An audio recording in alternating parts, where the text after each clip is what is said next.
He's been called one of the most intriguing compositional voices to come along in recent years.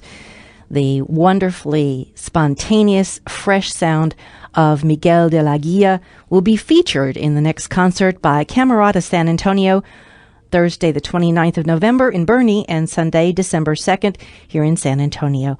I visited with co-founder and cellist Kenneth Freudigman about the concert. A few years ago, I had the opportunity to hear some of Miguel's music and was immediately captivated by the voice of Miguel. Every composer has a very distinctive voice. When you think of Brahms, you think of the wonderful, almost Ghirardelli chocolate sound of the orchestral sound. When you think of Stravinsky, you think of very rhythmic, angular music. When you think of Mahler, you think of lush orchestral colors. So they all have a very, very distinct voice. Writers have this same thing. You can when you read Faulkner, you know immediately who that is. The same thing with James Joyce.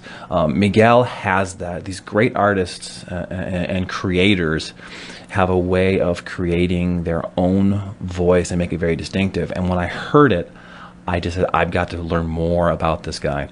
And the first piece that I played by his was a tango trio that we played on the Tango, Tango, Tango concert last year. The music that you'll be playing that day of his includes Charango Capriccioso, Clocks, Presto, Life is a Dream, and a Salon Buenos Aires. Tell us about Clocks. That sounds wonderful. In many of Miguel's works, there's often a hidden subtext of what's going on. In this one, though, the subtext is right out there. He is writing a musical depiction of clocks and anything that has to do with time or timepieces. And they are, it's a 6-movement work. The first movement is called A Shell Full of Clocks. So imagine walking into a store that has all sorts of clocks, and they're all ticking at different times. It's really a really wonderful neat thing. Of course, one of the when we think of like Big Ben, at midnight you hear the bells tolling. Well, that's one of the movements. It's called Midnight Strikes.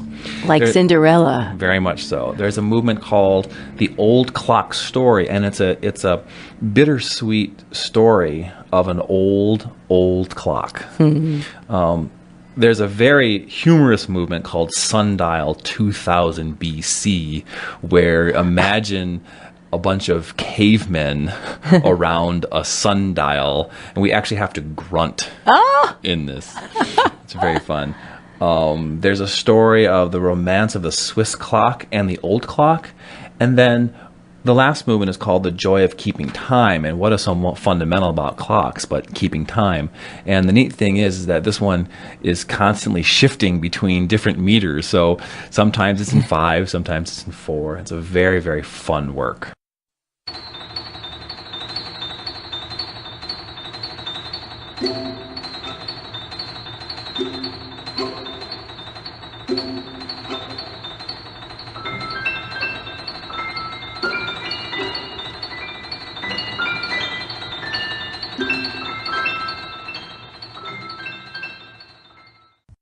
The Joy of Keeping Time, a movement from Clocks, on the program with Camerata San Antonio, recording Miguel. So much of Miguel's music is very programmatic. It's either directly there, but often it is hidden.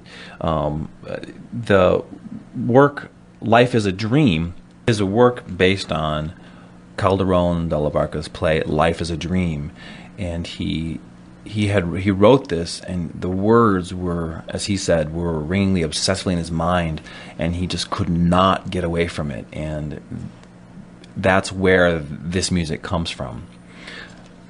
Salon Buenos Aires concludes the program. That sounds fun. A samba and a tango and a milonga. This work was premiered in 2006, so it's a brand new work, and we are very happy that we have the opportunity to perform it. I think we're probably only the second or third performance ever of this work. It's as I said, it's a 3-movement work. There's a first movement is called Samba, the second is Tango to Dream, and the third movement is Obsessed Milonga. The one common thread through all of Miguel's music is dance. Mm-hmm. There's always some element of dance in there, and one of the best examples of where this comes from is when he was studying in Vienna in the 80s. There was almost an expectation for him to continue to write that very serious music that came out of Vienna.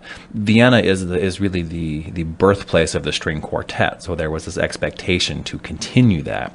The music that he wrote there, his second string quartet, which Presto 2 is taken from, is him kind of thumbing his nose at Vienna, really, and he writes this tango presto. It's an incredible dance piece that is immediately infectious. I mean, you cannot help but smile when you hear this piece.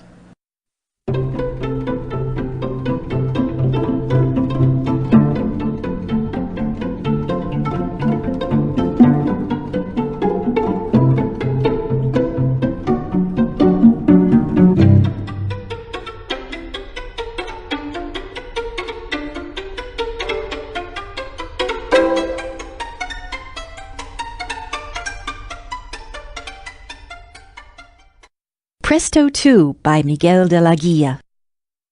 On this program, we have a bunch of our regulars. Mm-hmm. We have Tal Perks playing flute, Ilya Sternberg, clarinet, who you will hear later this year on the Camerata recital. He's our wonderful principal clarinetist of the symphony. Ayrton Torgel, our concertmaster, and Karen Stiles, violins. Emily Watkins Freudigman, a person that I know quite well. Yes. Myself, David Mollenauer, the assistant principal cellist of the San Antonio Symphony, and pianists Kristen Roach and Vivian Spy. It's going to be a really fun concert. It just sounds joyful. It is really joyful, and it's a continuation of the kind of programming that Camerata has become known for.